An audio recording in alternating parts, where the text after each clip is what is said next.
Hi hello friends, welcome back to my channel. ಈ ಜೀವಕ್ಕೆ ಜೀವ ನೀನು ಭಾಗ 68. ಸಾಮ್ರಾಟ್ ಸ್ವಲ್ಪ ನಶೆಯಲ್ಲೇ ಇದ್ದ ಕಾರಣ ಚಮಚದಲ್ಲಿ ಹಿಡಿದ ತುತ್ತು ಬಾಯಿಗೆ ಹೋಗುವ ಮೊದಲು ವಾಪಸ್ಸು ತಟ್ಟೆಗೆ ಬೀಳುತ್ತಿತ್ತು. 5-6 ಸಲ ಇದೇ ಪುನರಾವರ್ತನೆ ಆದಾಗ ಅಲ್ಲೇ ಬಾಟಲಲ್ಲಿದ್ದ ನೀರಲ್ಲಿ ಕೈ ತೊಳೆದ ನಿವೇದಿತಾ ಅವನ ಕೈಯಲ್ಲಿದ್ದ ತಟ್ಟೆಯನ್ನು ಹಿಡಿದುಕೊಂಡು ಚಮಚ ಸೈಡಲ್ಲಿ ಇಟ್ಟು ತಾನೇ ಕೈಯಾರೆ ಊಟವನ್ನು ಕಲಸಿ ಅವನತ್ತ ಚಾಚಿದಾಗ ಅವಳನ್ನೇ ಒಂದು ಅದ್ಭುತದಂತೆ ನೋಡುತ್ತಿದ್ದವನ ಕಣ್ಣಂಚು ತೇವವಾದರೂ ಅವಳು ಕೊಟ್ಟ ಕೈ ತುತ್ತು ಅವನ ಹೊಟ್ಟೆ ಸೇರುತ್ತಿತ್ತು. ತಟ್ಟೆ ಪೂರ್ತಿ ಖಾಲಿಯಾದಾಗ ಇಷ್ಟು ಹಸಿವಿದ್ದರೂ ಅಲ್ಲೆಲ್ಲೋ ಹೋಗಿ ಕುಡಿದು ಬಿದ್ದುಕೊಳ್ಳುವ ಬದಲು ಇಲ್ಲೇ ಇದ್ದು ಹೊಟ್ಟೆ ತುಂಬ ತಿನ್ನಬಹುದಿತ್ತು ತಾನೇ ಅನ್ನುತ್ತಾ ತಟ್ಟೆ ಅಲ್ಲೇ ಕೆಲಸದಾಳುವಿನ ಕೈಗೆ ಕೊಟ್ಟು ಕೈ ತೊಳೆಯಲು ಹೋದರೆ, ಇಲ್ಲೇ ಇದ್ದು ಸರಿ ತಿಂದಿದ್ದರೆ ಹೀಗೆ ನಿನ್ನ ಕೈಯಿಂದ ಊಟ ಮಾಡುವುದು ಮಿಸ್ ಆಗುತ್ತಿತ್ತು ಶ್ರದ್ಧಾ ಅಂತ ಅವಳು ಹೋದತ್ತಲೇ ನಸು ನಗುತ್ತಾ ನುಡಿದರೆ, ಅವನ ಪಕ್ಕ ಬಂದವಳು ನಗುತ್ತಿರುವವನನ್ನು ನೋಡಿ, ಏನು ರಾತ್ರಿ ಪೂರ್ತಿ ಇಲ್ಲೇ ಹೀಗೆ ಹಲ್ಲು ಕಿಸಿಯುತ್ತಾ ಕೂರುವ ಪ್ಲಾನ್ ಇದೆಯಾ ನಿನ್ನದು ಅಂದಳು. ನೀನು ಕಂಪನಿ ಕೊಡುತ್ತೀಯಾ ಅಂದರೆ ಐ ಆಮ್ ರೆಡಿ ಎಂದು ಕಣ್ಣು ಹೊಡೆದು ಹೇಳಿದವನ ತಲೆಗೆ ಮೊಟಕಿ ಮುಚ್ಕೊಂಡು ಒಳಗಡೆ ಹೋಗಿ ಮಲಗಿದರೆ ಸರಿ. ಅಲ್ಲ, ಇಲ್ಲಿಯವರೆಗೆ ಡ್ರಿಂಕ್ಸ್ ಮುಟ್ಟದೇ ಇದ್ದವನು ಇವತ್ತು ಫುಲ್ ಬಾಟಲ್ ಖಾಲಿ ಮಾಡಿರುವುದು ಯಾವ ಖುಷಿಗೆ ಅಂತ ಕೇಳಬಹುದಾ ಅನ್ನುತ್ತಾ ಕೋಪದಲ್ಲೇ ಅವನತ್ತ ನೋಡಿದರೆ, ನಿನ್ನೆಯಿಂದ ತುಂಬ ಹಾರ್ಟ್ ಪೇಯ್ನ್, ಅದಕ್ಕೆ ಅಷ್ಟೇ ಅಂದ. ವಾಟ್, ಇದ್ಯಾವುದು ಹೊಸ ನೋವು ಎಂದಳು. ಕೆಲವು ಹುಚ್ಚರಿಗೆ ಮಾತ್ರ ಅಂತಹ ನೋವು ಆಗುವುದು, ಆ ಕೆಲವರಲ್ಲಿ ನಾನು ಒಬ್ಬ. ಥ್ಯಾಂಕ್ಸ್ ಫಾರ್ ದಿ ಫುಡ್ ಅನ್ನುತ್ತಾ ಎದ್ದು ಅವಳನ್ನು ಗಟ್ಟಿಯಾಗಿ ತಬ್ಬಿಕೊಂಡು ಅಲ್ಲಿಂದ ಕೋಣೆಯತ್ತ ನಡೆದರೆ, ನಿವೇದಿತಾ ಅವನ ವರ್ತನೆಗೆ ಬೆಚ್ಚಿ ನಿಮಿಷಗಳವರೆಗೆ ಗೊಂಬೆಯಂತೆ ನಿಂತೇ ಇದ್ದು ನಂತರ ತನ್ನ ಕೋಣೆಯತ್ತ ನಡೆದಳು. ಬೆಳಿಗ್ಗೆ ಮದುವೆಗೆ ಎಲ್ಲ ಸಿದ್ಧತೆಗಳು ಶುರುವಾಗಿದ್ದು, ಪಿಯೂಷ್ ಮತ್ತು ಸಿಂಚನ ಜೊತೆ ಸೇರಿದ ಮನೆಯವರು ಎಲ್ಲ ಶಾಸ್ತ್ರಗಳಲ್ಲೂ ಪಾಲ್ಗೊಳ್ಳುತ್ತಿದ್ದರು. ಆಗಷ್ಟೇ ತಯಾರಾಗಿ ಬಂದ ನಿವೇದಿತಾಳನ್ನು ರೆಪ್ಪೆ ಮುಚ್ಚದೆ ಎಲ್ಲ ನೋಡುತ್ತಿರುವುದನ್ನು ಗಮನಿಸಿದ ರಜನಿ ಅವಳ ಬಳಿ ನಡೆದು ಕೈಯಲ್ಲೇ ದೃಷ್ಟಿ ತೆಗೆದು ಕಣ್ಣಿನ ಅಂಚಲ್ಲಿದ್ದ ಕಾಡಿಗೆಯನ್ನು ಕಿವಿಯ ಕೆಳಗಡೆ ಇಟ್ಟು, ನಾನು ಕೊಟ್ಟ ನೆಕ್ಲೆಸ್ ಎಲ್ಲಿ ನಿವಿ? ಕೈ ನೋಡು, ಒಂದು ಜೊತೆ ಬಳೆ ಬಿಟ್ಟು ಬೇರೇನಿಲ್ಲ, ಸಿಂಪಲ್ ಇರಬೇಕು, ಆದರೆ ಇಷ್ಟೊಂದು? ಅಪ್ಪ ನೋಡಿದರೆ ನನಗೆ ಹುಗಿಯುತ್ತಾರೆ ಅಷ್ಟೇ. ಹೋಗಿ ಇನ್ನೆರಡು ಬಳೆ ಹಾಗೂ ಅದೊಂದು ನೆಕ್ಲೆಸ್ ಹಾಕಿಕೊಂಡು ಬಾ ಅಂತ ಅವಳ ಪೆಚ್ಚು ಮೋರೆ ನೋಡಿದರೂ ಬಲವಂತವಾಗಿ ಅವಳನ್ನು ಅಲ್ಲಿಂದ ಕೋಣೆಗೆ ಕಳುಹಿಸಿದರು. ತನ್ನ ಜೊತೆ ಬಂದ ಸಿಂಚನ ಗೆಳತಿಯ ಸಹಾಯದಿಂದ ನೆಕ್ಲೆಸ್ ಹಾಗೂ ಬಳೆ ತೊಟ್ಟು ಹೊರಬಂದು ಬಾಗಿಲು ಲಾಕ್ ಮಾಡಿದ ನಿವೇದಿತಾ ತಿರುಗಬೇಕು ಎನ್ನುವಾಗ ಅಲ್ಲೇ ಬರುತ್ತಿದ್ದ ಸಾಮ್ರಾಟ್ಗೆ ಗುದ್ದಿದಳು. ಒಮ್ಮೆಲೆ ತಳ್ಳಿದ ಅನುಭವವಾದಾಗ ಸಾಮ್ರಾಟ್ ಅವಳನ್ನು ಬಳಸಿ ಸಾವರಿಸಿಕೊಂಡು ತೀರಾ ಸನಿಹದಲ್ಲಿರುವವಳನ್ನು ನೋಡಿ ಕಳೆದೇ ಹೋದರೆ ನಿವೇದಿತಾ ಸ್ಥಿತಿಯು ಹೆಚ್ಚು ಕಡಿಮೆ ಅದೇ. ಇಬ್ಬರೂ ಹಾಗೆಯೇ ಹಿಡಿದುಕೊಂಡು ನಿಂತದ್ದು ಅವರಿಗೆ ತಿಳಿಯದೆ ಆದಿತ್ಯನ ಕ್ಯಾಮರಾದಲ್ಲಿ ಸೆರೆಯಾಗಿತ್ತು. ನಿಮಿಷಗಳ ಬಳಿಕ ದೂರ ಸರಿದ ಇಬ್ಬರು ಮಾತನಾಡಲು ಪದ ಹುಡುಕಿ ಸೋತು ಮಂಟಪದತ್ತ ನಡೆದರು. ಗೆಳೆಯರ ಜೊತೆ ಮಾತನಾಡುತ್ತಾ ಸುತ್ತಲೂ ನೋಡುತ್ತಿದ್ದ ವಾಸುದೇವ್ ಕಣ್ಣುಗಳಿಗೆ ಇಬ್ಬರು ಜೊತೆಯಲ್ಲಿ ನಡೆದು ಬರುತ್ತಿರುವುದು ಕಾಣಿಸಿದಾಗ ಅವರ ತುಟಿಯಂಚಲ್ಲಿ ಅಂದವಾದ ನಗು ಹೊರಳಿ ಹೆಂಡತಿಯತ್ತ ನಡೆದು ಅವರಿಗೆ ಸಾಮ್ರಾಟ್ ಮತ್ತು ನಿವೇದಿತಾಳನ್ನು ತೋರಿಸಿದಾಗ ಅವರು ಖುಷಿಯಲ್ಲಿ ನಸುನಕ್ಕರು. ಮುಂದಿನ ಎಲ್ಲ ಮದುವೆ ಶಾಸ್ತ್ರಗಳು ವಿಧಿವಿಧಾನದ ಪ್ರಕಾರ ನಡೆದು ಪಿಯೂಷ್ ಎಲ್ಲರ ಸಮ್ಮುಖದಲ್ಲಿ ಸಿಂಚನಾಳಿಗೆ ತಾಳಿ ಕಟ್ಟಿ ಅವಳನ್ನು ಪ್ರೀತಿಯಿಂದ ತಬ್ಬಿಕೊಂಡನು. ಪಂಡಿತರ ಜೊತೆ ಮನೆಯ ಹಿರಿಯರೆಲ್ಲರ ಆಶೀರ್ವಾದ ಪಡೆದ ಜೋಡಿಗೆ ಎಲ್ಲರೂ ಖುಷಿಯಿಂದ ಹಾರೈಸಿದರು. ಪ್ರೀತಿಯಲ್ಲಿ ತುಂಬ ಏರಿಳಿತವನ್ನು ಕಂಡಿದ್ದ ಜೋಡಿ ಕೊನೆಗೂ ಮದುವೆಯ ಬಂಧನದಲ್ಲಿ ಒಂದಾಗಿತ್ತು. ಬಂದಿದ್ದ ಪಿಯೂಷ್ ಹಾಗೂ ಸಿಂಚನ ಸಂಬಂಧಿಕರು, ಗೆಳೆಯರು, ಆಪ್ತರೆಲ್ಲ ನವವಧುಗಳಿಗೆ ಶುಭ ಹಾರೈಸಿ ತೆರಳಿದರು. ಊಟ ಮುಗಿಸಿ ಮಗಳನ್ನು ಗಂಡನ ಮನೆಗೆ ಕಳುಹಿಸುವಾಗ ಪೂರ್ತಿ ಭಾರದ್ವಾಜ್ ಕುಟುಂಬ ಕಣ್ಣೀರಾಕಿತ್ತು. ಸಿಂಚನ ಜೊತೆ ಅವಳ ಮನೆಯವರನ್ನು ಸಂತೈಸಿದ ಪಿಯೂಷ್ ಮಡದಿ ಹಾಗೂ ತಾಯಿಯ ಜೊತೆ ಅಲ್ಲಿಂದ ಅವನ ಮನೆಯತ್ತ ಹೊರಟರೆ ಅವನ ಸಂಬಂಧಿಕರ ಗಾಡಿಗಳು ಅವರನ್ನು ಹಿಂಬಾಲಿಸಿತ್ತು. ಫಾರ್ಮ್ ಹೌಸಿನಲ್ಲಿ ತುಂಬ ಅದ್ದೂರಿಯಾಗಿ ಮದುವೆ ಮಾಡಲು ಅನುಮತಿ ಕೊಟ್ಟ ಚಾರ್ಲಿ ಹಾಗೂ ಅವನ ಮನೆಯವರಿಗೆ ಧನ್ಯವಾದ ಹೇಳಿದ ಭಾರದ್ವಾಜ್ ಕುಟುಂಬ, ವೆಡ್ಡಿಂಗ್ ಪ್ಲಾನರ್ ಹಾಗೂ ಉಳಿದ ಕೆಲಸದವರು ಕೇಳಿದ್ದಕ್ಕಿಂತ ಜಾಸ್ತಿ ಹಣದ ಜೊತೆ ಅವರಿಗೆಲ್ಲ ಉಡುಗೊರೆ ಕೊಟ್ಟು ಅಲ್ಲಿಂದ ತಮ್ಮ ಮನೆಯತ್ತ ಹೊರಟರು. ಪಿಯೂಷ್ ಸಿಂಚನ ಮದುವೆಯಾಗಿ 2ನೇ ದಿನಕ್ಕೆ ನಗರದ ಸ್ಟಾರ್ ಹೋಟೆಲ್ನಲ್ಲಿ ರಿಸೆಪ್ಷನ್ಗೆ ಎಲ್ಲ ಸಿದ್ಧತೆ ನಡೆದಿತ್ತು.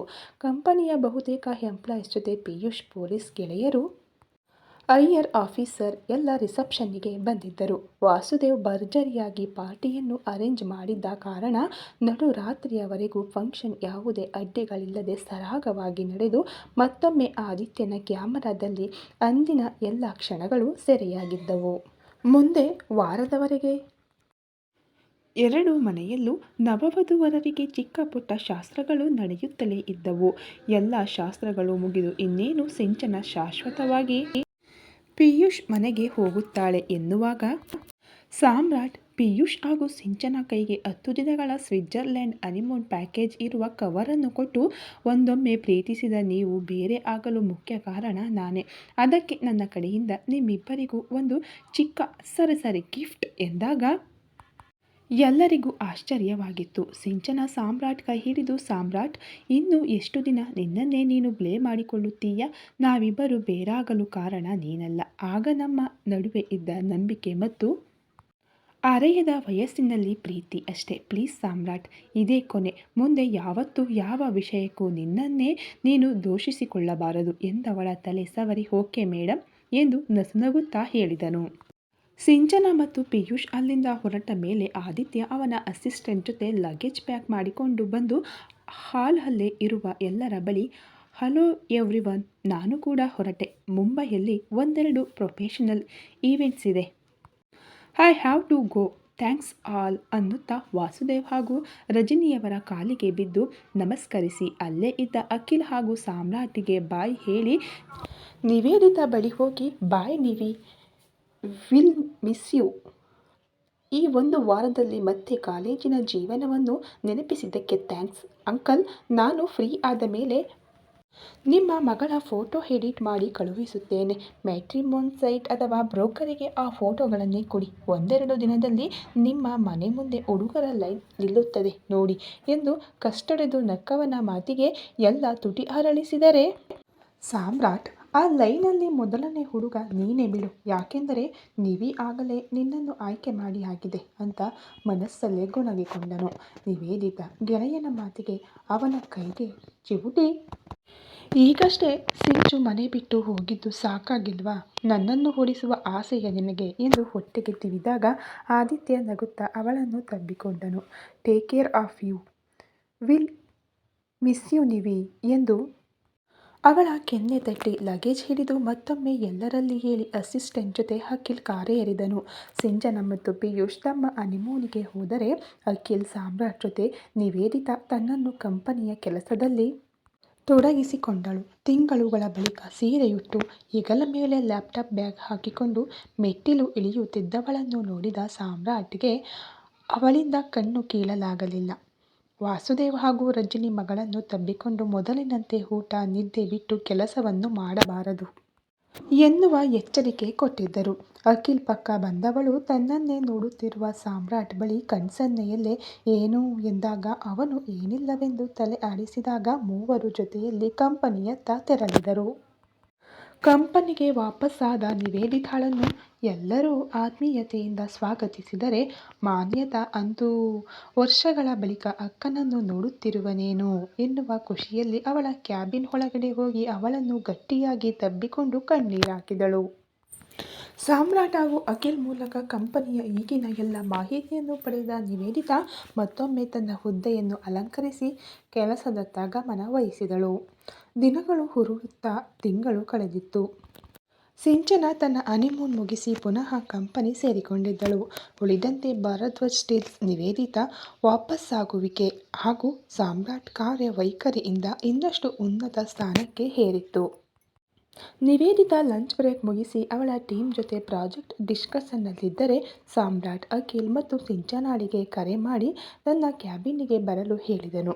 ನಿಮಿಷದಲ್ಲೇ ಮೂವರು ಒಟ್ಟಾದಾಗ, ಗೈಸ್, ಒಂದು ವಿಷಯದ ಬಗ್ಗೆ ನಿಮ್ಮಿಬ್ಬರಲ್ಲಿ ಮಾತನಾಡಬೇಕಿತ್ತು ಎಂದ ಸಾಮ್ರಾಟ್ ಮಾತಿಗೆ, ನಿನ್ನ ಮತ್ತು ನಿವಿಯ ವಿಷಯ ತಾನೇ ಬ್ರೋ ಎಂದು ಕಷ್ಟೊಡೆದು ಖುಷಿಯಲ್ಲಿ ಕೇಳಿದವನ ವರಸೆಗೆ ನಕ್ಕು, ವಿಷಯ ನಿವಿಯದ್ದೇ, ಆದರೆ ಹುಡುಗ ನಾನಲ್ಲ, ಆದಿತ್ಯ ಎಂದಾಗ ಇಬ್ಬರು ಗೊಂದಲದಲ್ಲೇ ವಾಟ್ ಎಂದು ಕಿರುಚಿದಾಗ, ಎಸ್, MBA ದಿನಗಳಲ್ಲಿ ನಿವಿ ಮತ್ತು ಆದಿತ್ಯ ಒಬ್ಬರನ್ನೊಬ್ಬರು ಪ್ರೀತಿಸುತ್ತಿದ್ದರಂತೆ. ನಿವೇದಿತಾ ಅವನಿಗೆ ಹೇಳಿದ ಕಾಲೇಜು ಜೀವನದ ಪ್ರೀತಿಯ ಕಥೆಯನ್ನು ಅವರಿಬ್ಬರಿಗೆ ಹೇಳಿ, ಸಿಂಚು ಮದುವೆಯ ದಿನವೂ ಇಬ್ಬರು ತುಂಬ ಕ್ಲೋಸ್ ಆಗಿದ್ದರು. ನಾವಾಗಿಯೇ ನಿವಿ ಬಳಿ ಆದಿತ್ಯನ ಬಗ್ಗೆ ಕೇಳುವ ತನಕ ಅವಳೇನು ಹೇಳುವುದಿಲ್ಲ. ಸೊ ಈ ವೀಕೆಂಡ್ ಅತ್ತೆ ಮಾವನ ಬಳಿ ಅವರಿಬ್ಬರ ಬಗ್ಗೆ ನಾನೇ ಮಾತನಾಡೋಣ ಅಂದುಕೊಂಡಿದ್ದೇನೆ. ವಾಟ್ ಯು ಪೀಪಲ್ ಸೇ ಅಂತ ಇಬ್ಬರತ್ತಲೂ ನೋಡಿದಾಗ ಅವರಿನ್ನೂ ಅವನ ಮಾತನ್ನು ಕೇಳಿ ಗೊಂದಲದಲ್ಲೇ ಇದ್ದರು. ಗೈಸ್ ಏನಾದರೂ ಹೇಳಿ ಎಂದಾಗ, ಏನು ಹೇಳೋದು ಬ್ರೋ, ನಿನ್ನ ಮಾತನ್ನೆಲ್ಲ ಕೇಳಿ ನಾನಿನ್ನೂ ಕನ್ಫ್ಯೂಸ್ ಆಗಿದ್ದೀನಿ ಎಂದು ಅಖಿಲ್ ಹೇಳಿದರೆ, ಸಾಮ್ರಾಟ್, ನನಗನಿಸುತ್ತೆ ನೀನೆಲ್ಲೋ ನಿವಿ ಮತ್ತು ಆದಿ ಗೆಳೆತನದ ಬಗ್ಗೆ ತಪ್ಪು ತಿಳಿದುಕೊಂಡಿದ್ದೀಯ. ನನಗೆ ಗೊತ್ತಿರುವ ಪ್ರಕಾರ ಅವರಿಬ್ಬರು ಬೆಸ್ಟ್ ಫ್ರೆಂಡ್ಸ್ ಅಷ್ಟೇ. ಅದಲ್ಲದೆ ಆದಿ ಅವನ ರಿಲೇಟಿವ್ ಹುಡುಗಿ ಜೊತೆ ಕಮಿಟ್ ಆಗಿರುವುದನ್ನು ವರ್ಷಗಳ ಹಿಂದೆ ನಿವಿಯೇ ನನ್ನ ಬಳಿ ಹೇಳಿದ್ದಾಳೆ. ಅಂಥದ್ದರಲ್ಲಿ ಈ ಲವ್ ಸ್ಟೋರಿಯಲ್ಲ ಅಂತ ಸಿಂಚನ ಗೊಂದಲದಲ್ಲೇ ಅಖಿಲತ್ತ ನೋಡಿದರೆ, ಎಸ್ ಬ್ರೋ, ಸಿಂಚು ಹೇಳುತ್ತಿರುವುದೇ ಸರಿ. ನಿವಿ ಮತ್ತು ಆದಿ ನಡುವೆ ಲವ್ ನೋ ಚಾನ್ಸ್. ಅವರಿಬ್ಬರು ಬೆಸ್ಟ್ ಫ್ರೆಂಡ್ಸ್ ಅಷ್ಟೇ. ವೆಯ್ಟ್, ಇದೆಲ್ಲ ಬಿಟ್ಟಾಕು. ಒಂದು ವೇಳೆ ನಿವಿ ಮತ್ತು ಆದಿ ನಿಜವಾಗಲೂ ಒಬ್ಬರನ್ನೊಬ್ಬರು ಪ್ರೀತಿಸುತ್ತಿದ್ದೇವೆ ಎಂದು ಮಾಮ್ ಡ್ಯಾಡ್ ಎದುರು ಒಪ್ಪಿಕೊಂಡರೆ ವಾಟ್ ಅಬೌಟ್ ಯು ಬ್ರೋ? ನಿವಿಯನ್ನು ನೀನು ಕೂಡ ಪ್ರೀತಿಸುತ್ತಿದ್ದೀಯ ತಾನೇ ಎಂದವನ ಮಾತಿಗೆ ನಕ್ಕ ಸಾಮ್ರಾಟ್, ಈ ದೇಹದಲ್ಲಿ ಉಸಿರು ನಿಲ್ಲುವವರೆಗೂ ಅವಳನ್ನು ಪ್ರೀತಿಸುತ್ತಲೇ ಇರುತ್ತೇನೆ. ಆದರೆ ಈಗ ವಿಷಯ ನನ್ನ ಪ್ರೀತಿಯ ಬಗ್ಗೆ ಅಲ್ಲ. ನಿವಿಗೆ ಅವಳೆಲ್ಲ ಫ್ಲ್ಯಾಶ್ ಬ್ಯಾಕ್ ನೆನಪಾಗಿದೆ. ಆದರೂ ಒಮ್ಮೆಯೂ ನನ್ನ ಜೊತೆ ಹಳೆಯ ಪರಿಚಯವಿದ್ದಂತೆ ವರ್ತಿಸಲಿಲ್ಲ. ಅಷ್ಟೇ ಯಾಕೆ, ನಿಮ್ಮ ಬಳಿ ಕೂಡ ಅವಳು ಯಾರು ಏನು ಎನ್ನುವುದನ್ನು ಹೇಳಲಿಲ್ಲ. ಬಹುಶಃ ಅವಳಿಗೆ ಕಣ್ಣೀರು ತರಿಸುವ ಹಳೆಯ ನೆನಪುಗಳ ಜೊತೆ ಒಂದೊಮ್ಮೆ ಪ್ರೀತಿಯ ಹೆಸರಲ್ಲಿ ನೋವು ಕೊಟ್ಟ ನಾನು. ನನ್ನ ಪ್ರೀತಿ ಯಾವುದು ಬೇಡವಿರಬೇಕು, ಅದಕ್ಕೆ ಎಲ್ಲ ನೆನಪಿದ್ದರೂ ಮರೆತಂತೆ ಇದ್ದಾಳೆ. ಅವಳ ನಿರ್ಧಾರವು ಸರಿಯಾಗಿದೆ ಅಂತನಿಸುತ್ತಿದೆ. ನಾನು, ನೀನು, ಸಿಂಚು ಯಾರೇ ಅವಳ ಸ್ಥಾನದಲ್ಲಿ ಇದ್ದಿದ್ದರೂ ಎಲ್ಲ ನೋವನ್ನು ಮರೆತು ಅವಳಂತೆ ಮೂವ್ ಆನ್ ಆಗುತ್ತಿದ್ದೆವು ಎಂದವನ ಮಾತು ಅವರಿಬ್ಬರಿಗೂ ಸರಿ ಅನಿಸಿತ್ತು. ಆದರೂ ಬ್ರೋ, ನಿವಿಯ ಬಳಿ ನೀನೇ ಒಮ್ಮೆ ಕೂತು ನಿಮ್ಮ ಪ್ರೀತಿಯ ಬಗ್ಗೆ ಮಾತನಾಡಬಹುದಲ್ಲ ಎಂದಾಗ, ಅಂತಹ ಒಂದು ಅವಕಾಶ ನನಗೆ ಸಿಕ್ಕರೆ ನಿವಿ ಬಳಿ ಖಂಡಿತ ನಾನು ಮಾತನಾಡುತ್ತೇನೆ ಅಖಿಲ್ ಎಂದವನ ಮಾತಿಗೆ ಎದುರಿದ್ದ ಇಬ್ಬರು ಸುಮ್ಮನಿದ್ದರು. ನಿಮಿಷಗಳ ಮೌನದ ನಂತರ ಸಾಮ್ರಾಟ್ ಮನೆಯವರಲ್ಲಿ ನಿವಿ ಹಾಗೂ ಆದಿತ್ಯನ ಬಗ್ಗೆ ಮಾತನಾಡುವ ಮೊದಲು ಅಖಿಲ್ ಹೇಳಿದಂತೆ, ಇದರ ಬಗ್ಗೆ ಒಮ್ಮೆ ನಿವಿಯ ಬಳಿ ನೀನು ಮಾತನಾಡುವುದು ಉತ್ತಮವೆಂದು ನನ್ನ ಅನಿಸಿಕೆ. ಯಾಕೆಂದರೆ ನಿವಿ ಮತ್ತು ಆದಿತ್ಯನ ನಡುವೆ ಪ್ರೀತಿ ಇಲ್ಲ, ಬರೀ ಗೆಳೆತನ ಅಷ್ಟೇ. ಅಂತಾದರೆ ನಿನ್ನ ಪ್ರೀತಿಯನ್ನು ಅವಳಲ್ಲಿ ಮತ್ತೊಮ್ಮೆ ಹೇಳಿಕೊಳ್ಳಬಹುದು ತಾನೆ? ಅಂದು ನಿನ್ನ ಬಗ್ಗೆಯೆಲ್ಲ ನೀನು ಹೇಳುವಾಗ ಮೊದಮೊದಲು ಛೆ, ಸಾಮ್ರಾಟ್ ಇಷ್ಟೊಂದು ವರ್ಸ್ಟ್ ಪರ್ಸನ್ ಆಗಿದ್ದಾನಾ? ಡ್ಯಾಡಿಗೆ ಅವನ ಬಗ್ಗೆಯೆಲ್ಲ ಗೊತ್ತಿದ್ದರೂ ಹುಟ್ಟಿಸಿದ ಮಗಳನ್ನು ಅವನಿಗೆ ಕೊಟ್ಟು ಮದುವೆ ಮಾಡಲು ಹೊರಟಿದ್ದಾರಲ್ಲ ಎಂದು ನಿನ್ನ ಹಾಗೂ ಡ್ಯಾಡ್ ಇಬ್ಬರ ಮೇಲೂ ಕೋಪ ಬಂದಿತ್ತು. ಆದರೆ ಅದೊಂದು ಸೇಯಿಂಗ್ ಇದೆಯಲ್ಲ, don't judge A book by it's cover ಅಂತ. ನಾನು ಕೂಡ ನಿನ್ನ ಪೂರ್ತಿ ಕತೆ ಕೇಳದೆ ನೀನು ಕೆಟ್ಟವನು ಎನ್ನುವುದನ್ನು ನಿರ್ಧರಿಸಿಬಿಟ್ಟಿದ್ದೆ. ಯಾವಾಗ ನಿನ್ನ ಕಥೆಯಲ್ಲಿ ನಿವಿ ಅವಳ ಮೇಲಿನ ಪ್ರೀತಿ, ಅಂಕಲ್ ಸಾವಿನ ಜೊತೆ ಯಾರದ್ದೋ ತಪ್ಪಿಗೆ ಪ್ರೀತಿಯನ್ನು ಕಳೆದುಕೊಂಡ ನಿನ್ನ ನೋವು, ಇದನ್ನೆಲ್ಲ ಕೇಳಿ ನನ್ನ ನಿರ್ಧಾರದ ಬಗ್ಗೆ ನನಗೆ ಅಸಹ್ಯವಾಗಿತ್ತು. ನನ್ನ ಮನ ಪರಿವರ್ತನೆ ಆದ ಹಾಗೆ ನಿವಿ ಕೂಡ ನಿನ್ನ ಪೂರ್ತಿ ಕತೆ ಕೇಳಿ ನಿನ್ನನ್ನು ಕ್ಷಮಿಸಿ ಮತ್ತೊಮ್ಮೆ ನಿನ್ನನ್ನು ಪ್ರೀತಿಸಬಹುದಲ್ಲ. ಇಷ್ಟೆಲ್ಲ ನಾನು ನಿನಗೆ ಹೇಳುತ್ತಿರಲು ಕಾರಣ, ನಾನು ಕೂಡ ಪ್ರೀತಿಸಿದವಳೇ. ಎಲ್ಲಾದರೂ ಪಿಯೂಷ್ ನನ್ನ ಜೀವನದಲ್ಲಿ ಮತ್ತೊಮ್ಮೆ ವಾಪಸ್ಸಾಗಿ ನನ್ನನ್ನು ಪ್ರೀತಿಯ ವಿಷಯದಲ್ಲಿ ಕನ್ವಿನ್ಸ್ ಮಾಡಿದರೆ ಅಷ್ಟೊಂದು ಕಣ್ಣೀರು ಹಾಕಿಸಿದವನನ್ನು ಖಂಡಿತ ನಾನು ಒಪ್ಪಲ್ಲ ಎಂದು ನಿರ್ಧರಿಸಿದ್ದೆ. ಆದರೆ ವಾಸ್ತವ ನಿನ್ನ ಕಣ್ಣೆದುರೇ ಇದೆ. ಹೀಗಿರುವಾಗ ನಿವಿ ಕೂಡ ನಿನ್ನನ್ನು ಒಪ್ಪಬಹುದು ತಾನೇ? ಸಾಮ್ರಾಟ್ ಜೀವನ ಪೂರ್ತಿ ಎಲ್ಲರ ಜೀವನ ಹಾಳಾಗಿದ್ದಕ್ಕೆ ನಿನ್ನನ್ನೇ ನೀನು ಬ್ಲೇಮ್ ಮಾಡಿಕೊಂಡು ಒಬ್ಬಂಟಿಯಾಗಿ ಇರಬೇಡ. You also deserve happy life.